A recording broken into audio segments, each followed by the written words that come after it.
தாய் தமிழ் உறவுகளுக்கு வணக்கம். சிறைக்கு செல்லும் 6 அமைச்சர்கள் என்ற தலைப்பில் இந்த காணொளியை நாம் காண்கின்றோம்.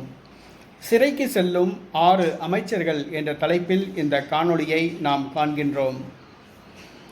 2021ஆம் ஆண்டு நடைபெற்ற தமிழக சட்டப்பேரவை தேர்தலில் திமுக ஆட்சியை பிடித்தது. மு.க. ஸ்டாலின் முதலமைச்சரானார். அவருடைய அமைச்சர்கள் மீது ஊழல் புகார்கள் நீதிமன்றங்களில் நடைபெற்று வருகின்றன. அமலாக்கத்துறை விசாரித்து வருகிறது. இந்த சூழ்நிலையில் 6 அமைச்சர்கள் சிறைக்கு செல்லக்கூடிய ஒரு சூழ்நிலை எழுந்துள்ளது. முதலாவதாக சாத்தூர் ராமச்சந்திரன். இவர் மீது சொத்து குவிப்பு வழக்கு உள்ளது. ஸ்ரீவில்லிபுத்தூர் நீதிமன்றம் அவரை விடுதலை செய்தது. ஆனால் சென்னை உயர்நீதிமன்றம் தானாக முன்வந்து மீண்டும் விசாரிக்க ஆரம்பித்துள்ளது. கீழ் நீதிமன்றத்தில் முறைகேடுகள் நடந்திருக்கலாம் என்று கருதி சாத்தூர் ராமச்சந்திரன் சொத்து குவிப்பு வழக்கை மீண்டும் விசாரிக்க ஆரம்பித்துள்ளது. விரைவில் தீர்ப்பு வழங்கப்படுகிறது.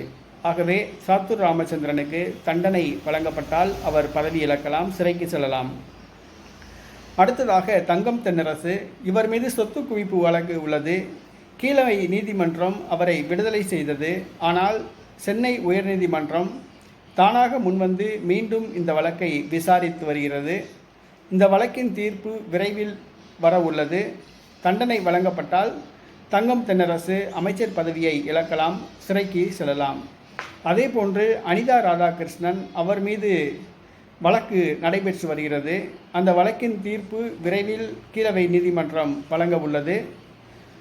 அந்த தீர்ப்பில் அவருக்கு தண்டனை வழங்கப்பட்டால் சிறைக்கு செல்லலாம்.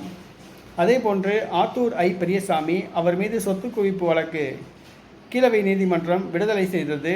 ஆனால் சென்னை உயர்நீதிமன்றம் தானாக முன்வந்து விசாரித்து அந்த வழக்கை நடத்த ஆரம்பித்துள்ளது. விரைவில் தீர்ப்பு வழங்கப்பட உள்ளது. தீர்ப்பில் அவருக்கு தண்டனை வழங்கப்படலாம். தண்டனை வழங்கப்பட்டால் அமைச்சர் பதவியை இழக்கலாம், சிறைக்கு செல்ல நேரிடலாம். அதேபோன்று அமலாக்கத்துறை அதிகாரிகளால் சோதனைக்கு உட்படுத்தப்பட்ட அமைச்சர் பொன்முடி, அமைச்சர் வேலு ஆகியோர் மீது அமலாக்கத்துறை அதிகாரிகள் சோதனை செய்து விசாரிக்க ஆரம்பித்துள்ளனர். தற்பொழுது பாராளுமன்ற தேர்தல் நடைபெறுவதால் அந்த விசாரணை மந்தமாக உள்ளது.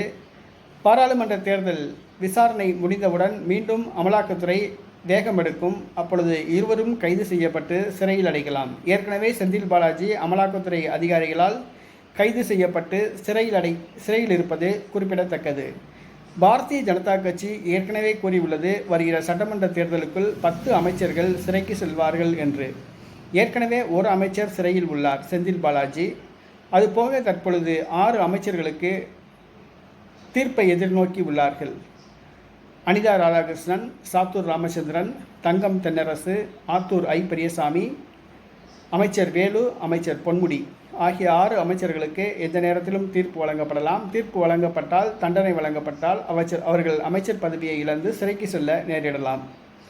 ஆகவே வருகிற சட்டமன்ற தேர்தலுக்குள் பாரதிய ஜனதா கட்சி கூறியது போன்று 10 அமைச்சர்கள் சிறைக்கு செல்கின்றார்களா என்பதை நாம் பொறுத்திருந்து பார்ப்போம்.